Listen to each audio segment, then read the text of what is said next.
कभी कभी हनुमान जी अपने भक्तों की महिमा बढ़ाने के लिए बड़ी विचित्र विचित्र लीलाएं करते हैं। हनुमान जी की एक अभूतपूर्व बात हम आपको कहें, आप केवल हनुमान जी की शरण में यदि आ गए तो आपको किसी अन्य देवता को मनाने की आवश्यकता नहीं है। दुनिया में कोई रूठ जाए, हनुमान जी सबको मना देंगे। कोई मंत्री जी रूठ जाएं, 2-4 मंत्री रूठ जाएं, तो क्या करना पड़ेगा? जाना पड़ेगा, मनाना पड़ेगा। बोलो हाँ या ना? बोलो।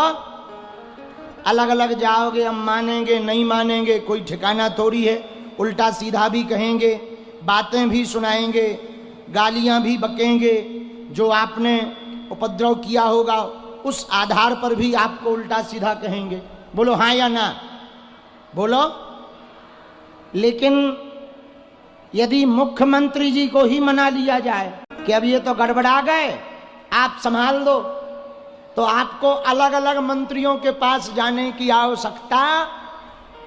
मुख्यमंत्री जी सबको अपने आवास पे बुला के कह देंगे, हाँ भाई सब सिस्टम ठीक करना, आज से सब रहने दो, सबसे सामान्य रहने दो, ये हमारा भाई है, ये हमारा चेला है। तो फिर सब ठीक हो जाएगा कि नहीं हो जाएगा? अब दूसरी बात इसी में, मान लो मुख्यमंत्री ही नाराज हो जाए तो 2 रास्ता है। या तो मुख्यमंत्री को मनाओ, पर 2-4 मुख्यमंत्री नाराज हो जाए तो अलग अलग अपॉइंटमेंट लो, अलग अलग प्रदेश में जाओ, मनाओ, और मानेंगे कि नहीं मानेंगे कोई ठिकाना नहीं। लेकिन यदि प्रधानमंत्री को अपना बना लिया तो मुख्यमंत्री सब अपने मान जाएंगे। बोलो हाँ जी या ना जी? जोर से बोलो।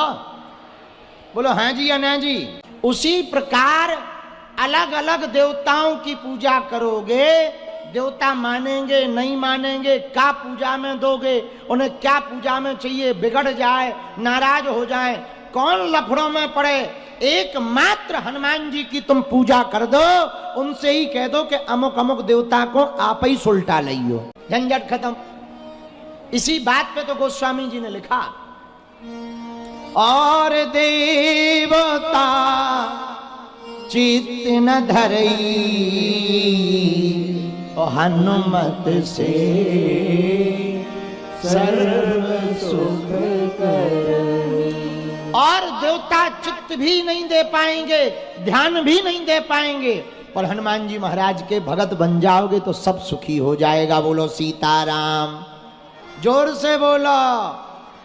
अच्छा महाराज ये बता मोला, सब सुख का पहला सुख निरोगी काया, पहला सुख है तन निरोगी रहे, तो वो हनुमान जी ठीक कर पाते हैं? ना से रोग हरे सब। अच्छा लो, हाँ ये बात तो हो गई, हनुमान जी ठीक कर देते हैं, तो लो निरोगी काया तो मिलेगी। पर दूसरा सुख, दूजा सुख घर में माया, तो क्या हनुमान जी रुपया देते हैं? अरे कैसी बात करते, हनुमान जी का स्वरूप ही पता करो क्या है। क्या है? कंचन बरन विराज सुबेसा स्वर्ण शैलाभिदेहम। हनुमान जी का स्वरूप ही सोने के समान है। एक पूंछ को रोम मिल जाए उतने ही में तुम्हारा खेल हो जाए। हाँ, अब रोम तो झड़ते ही है। हनुमान जी से यही कहना, झड़े तो इतने झड़े, कहूं और ना झड़े, इतने ही झड़े, एक रोम में ही खेल हो जाने। हनुमान जी सब सुख लहें तुम्हारी शरण। तो माया भी हनुमान जी देते, काया निरोगी देते और माया भी देते। तो पहला सुख निरोगी काया, दूजा सुख घर में माया, तीजा सुख सुलक्षण नारी। तो क्या हनुमान जी ब्याह करवा दे? अरे ब्याह करवा दे जो तो छोड़ो, काऊ की चोरी चली गई हो तो वो भी खोज के मिलवा दे। रामायणी जी, पूज्य गोलोकवासी रामायणी जी बहुत अच्छी बात सुनाते थे। एक आदमी मेला गौ, मेला, और मेला में उसकी लुगाई लापता हो गई। बड़ो हैरान, हमारी मुन्नी बाई लापता हो गई है। मुन्नी बाई लगा रोने, मुन्नी बाई चली गई। अब मेला में भीड़ बहुत थी तो नायमाय हो गई। तो किसी ने कहा रोने से काम नहीं चलेगा, सामने मंदिर है, मंदिर में भगवान से प्रार्थना करो, हो सकता मिल जाए। मंदिर की तरफ गया, लड्डुओं का डब्बा लिया, 500 रुपया लिया। राम जी का मंदिर था, हनुमान जी का था, सोचा राम जी बड़े हैं, राम जी के सामने हाथ जोड़ के खड़ा हो गया। श्री रामचंद्र कृपालु भजमन हरणो भव भय दारुणम नव कंजुलोचन कंज मुख करी कंज पद कंजारुणम। हे राम जी, प्रार्थना करने ही वाला था तब तक पुजारी जी जो हनुमान जी के मंदिर के पुजारी थे उनकी नजर पड़ी। आहा, 500 का नोट, 1 किलो लड्डू, घी के लड्डू। आहा, सोई पुजारी जी नीचे आए, धक्का दे के बोले क्या बात है भगत जी, क्यों रो रहे हो? अरे बोले महाराज क्या बताएं, हम तो परेशान हैं। आज हम और हमारी लुगाई घरवाली मुन्नी बाई मेला देखने आई थी, अब वो मिल नहीं रही, लापता हो गई, भगवान से प्रार्थना करने आए हैं।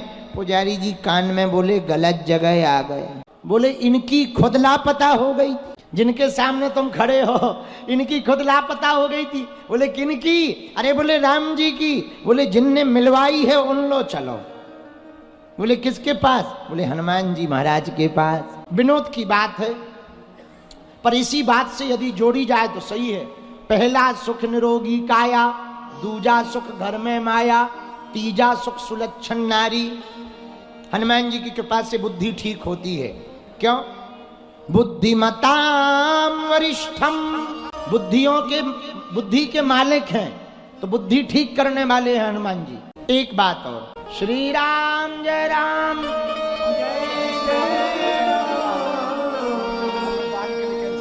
श्री राम जय राम। बाद श्री राम जय राम जय जय श्री राम जय राम जय जय राम। हनुमान जी अपने भक्तों की महिमा बनाने के लिए कोई ना कोई लीला करते हैं। छत्तीसगढ़ में एक जिला है सरगुजा, कौन कौन जानता है? सरगुजा जिले में हनुमान जी ने 70-80 साल पहले एक बड़ी लीला की, बहुत विचित्र लीला की।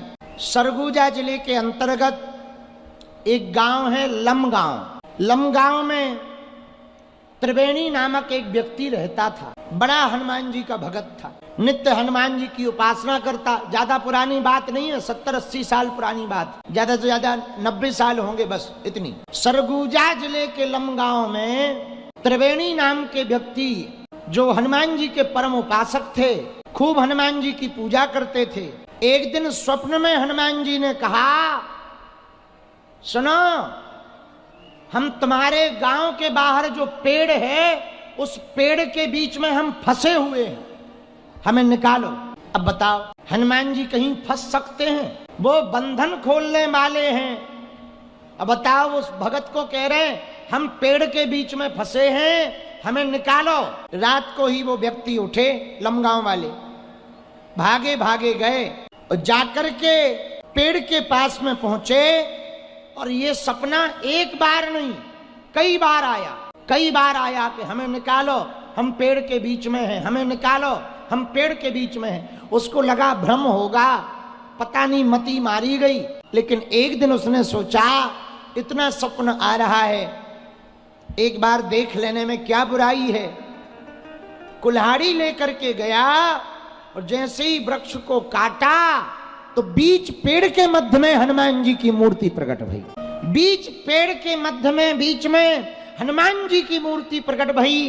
तुरंत ये साष्टांग दंडवत लेट गया। पूरे गांव में हल्ला मच गया। पूरे गांव के लोगों ने आकर वहां पर मंदिर बनवाया। आज भी लमगांव में हनुमान जी बैठे हुए हैं। लंबा तांता लगता है दर्शन करने का। और भैया रोज नहीं, हर साल में आधा फीट 1 फीट मूर्ति हर साल बढ़ रही है। हनुमान जी महाराज को कोई बंधन में नहीं कर सकता, न हनुमान जी कभी बंधन में हो सकते हैं। और अब तक लगभग वो मूर्ति आप लोग सुन के चौंकेंगे कि कैसा अद्भुत चमत्कार है। जब वो मूर्ति मिली थी तो लगभग 1-1.5 फीट थी। वर्तमान में हमने जब खोज खबर करवाई तो किसी ने बताया 4 फीट की मूर्ति होने वाली है लगभग, और अभी भी है। और लोग दर्शन करने जाते हैं और खूब तांता लगता है। भैया हनुमान जी की भक्ति और हनुमान जी की कृपा कब किस पर कहां हो जाए